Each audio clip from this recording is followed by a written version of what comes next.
up, everyone? Today I want to talk about the 20th anniversary of Resident Evil, the video game series. Well, as you know, today it marks the 20th anniversary of the Resident Evil franchise. And what a franchise it's been. Well, I've been a video game for a long time, and I am extremely passionate about video games. And there is many franchises out there that have stood the test of time, that have been around for centuries. Been around for a long time.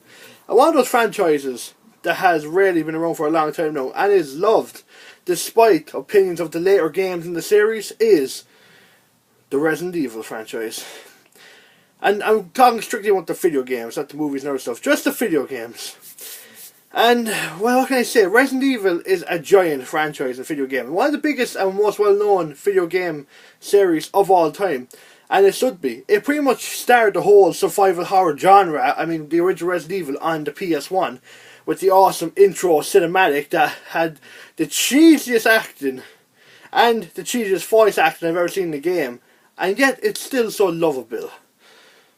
Such as Barry Burton's legendary line, "You're almost a Jill sandwich," which I really hope they bring back Barry Burton for a main series game. I know they brought him back in Revelations 2. I mean, bring him back maybe for even a cameo appearance in like Resident Evil 7 whenever that gets made. I'd love to see him. We need some of those cheesy one-liners back.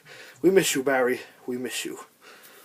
And of course, then we went into Resident Evil 2, which was better in every way to Resident Evil 1. Resident Evil 1 was a great game. Resident Evil 2 improved stuff by having two different viewpoints. You played as Claire Redfield, who was the sister to Chris Redfield, the male protagonist in the original game, and you played also as Jill Valentine. No, what am I thinking? I'm skipping ahead already. Leon Kennedy, my personal favourite Resident Evil character, but not in this game. And you play these two as they're trying to go through Raccoon City and trying to get over and survive the apocalypse and all that. I won't go too deep. Basically, it was a great game. Then we went on to Resident Evil 3, which is best known for Nemesis. This fucking giant, just a beast of a creature constantly chasing you. And he could show up anywhere in any room and you'd have to fight him or run away. And imagine just having an extremely powerful boss chase you for the entire game. It's terrifying, it's exhilarating, it's just awesome. And you play as Jill Valentine, the original female protagonist in, of course, the original Resident Evil. Then we got to probably my favourite. It's between Resident Evil 1 and Resident Evil 4. Resident Evil 4, I loved the Resident Evil 4. It was not as, it had more action than the other games, but it still had that survival aspect. One of my personal favourite things to do in Resident Evil 4 is you have this briefcase and you've got to try to fit all your inventory into it. I like changing, swapping places of all the different weapons, grenades, items, trying to make everything fit and have them in a neat, orderly fashion. It was just a nice way of customizing it, customizing my inventory to the way I liked it, and trying to just squeeze the extra bit of ammo, extra grenade in the box. It was extremely fun, and Resident Evil 4, as we all know, Resident Evil 4 is one of the most critically acclaimed games out there. People love the game, and rightfully so. Has so many unlockable modes once you beat it. It's just a great game. Then Resident Evil 5. This is where the Resident Evil series started going a bit weird for some fans. Me, I really did enjoy 5. Maybe because I love Wesker. Wesker Resident Evil is an awesome villain, but Resident Evil 5, Wesker was kick-ass. Yeah, he looked like he just came out of the Matrix, but you can't deny his voice acting was superb. If a bit cheesy, and of course his action scenes were awesome, especially the cutscenes. And it's a cutscene near the end where he has to fight Chris Redfield and Jill Valentine. I won't go any more spoilers than that if you haven't played the game, but it's awesome. There also is that funny scene where Chris literally punches a giant boulder out of the way with his fist. I mean Barry's got his Magnum, but Chris, he's got these. Then Resident Evil 6. This is arguably the most controversial game. I personally liked it. But see, I tried to see games for the good parts, but it's definitely not the best Resident Evil game. I did like the way they told the story, that they had these three main campaigns, then this extra campaign you unlock after you complete the first three. And you gradually put the story together piece by piece, and it was really good. I really liked it. My disappointment part was Wesker's not in it. And I know that's not a big deal really, but it's just, I was kind of expecting Wesker to show up, because at the end of Resident Evil 5, spoiler alert, but supposedly he died. But I just keep thinking, This is Wesker we're talking about, right? I mean, if they're going to finish the game Resident Evil 7, right, Wesker's going to have to be in it. It's motherfucking Wesker. He's like the main antagonist through the entire series. But that's never. But that's just going off track. Basically, Resident Evil 6, it was a good game, albeit a bit controversial, but I still enjoyed it. The gameplay was good. You could finally walk while aiming. A fucking miracle. It took us this long to fucking do it, Resident Evil. But it was great. And they're pretty much all the main series games that I have played, and I really love them. There's a couple of other Resident Evil games out there that I haven't yet got the chance to play yet, but I will be. Code Veronica, Resident Evil 0, fucking Revelations 2, and I believe there's also Resident Evil, the remake, the original. And if they're making, if rumours are true, Resident Evil 2, the remake. I'm very excited to play that as well.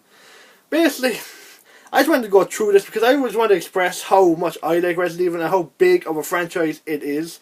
It started the whole survival genre. Despite how some people think it might have got worse throughout the years, no one can deny that the game series, the lineage, the legacy it has is one of the biggest in gaming. And those early games, I say 1 to 4, are really cherished by a lot of the gaming community, and for good reason. They give an interesting, cheesy, but entertaining story. Have a really great atmosphere. That's the one thing these games excel at. They always have the great atmosphere in it. Even Resident Evil 4, which was more action oriented, had a great amount of atmosphere, especially in the castle area midway through the game. Creepy as shit. On the Regenerators, I'm not even going to go into them. Let's just say they're like the most terrifying creature I've ever encountered in Resident Evil. But basically, what I'm rambling on about is that Resident Evil is a fantastic series. If you haven't played it yet, what are you waiting for? They're incredible. You can buy the first 3 on the PS1 store, the PSN store, and the PS3, sadly. We'll wait till the PS4 gets its shit together for like €30 in total. The first 3 Resident Evil games for €30. They're worth it. They're probably even cheaper now, but either way, they're really worth playing. They're great games. And that's pretty much all I wanted to say, really. Oh yeah, also, the thing about Resident Evil is that it's changed a lot through the years, but they still do keep some of the core values. Like, there's some traits that they've kept bringing over Resident Evil. The classic cheesy dialogue, the characters, the gameplay has changed a good bit, but at the same time, at least they make it kind of make sense. Like Resident Evil 6, that's the biggest gameplay change from completely from the original Resident Evils. But it makes sense because, here's the thing, right?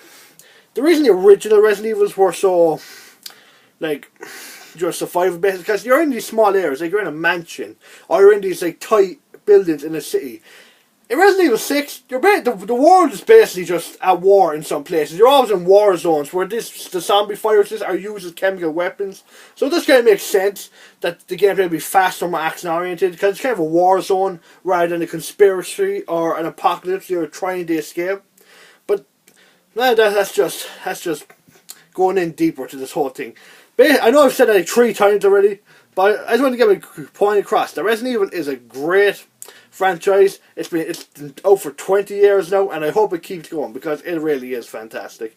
And just talking about it, I really want to play the original 1 to 4 again. I haven't played those in a while, and I really want to. I also have the Resident Evil remake on my Xbox that I'm dying to play. I've heard it's arguably the best. I've always heard it's between that and 4 for some reason. I'm really looking forward to seeing it. But that's all I wanted to say. Love Resident Evil. I hope you fans out there love Resident Evil. And if you haven't ever played it, check it out. It's really worth playing. They're a fantastic series. As always, if you like, subscribe, comment. I'll see you next time. And don't forget, just survive somehow.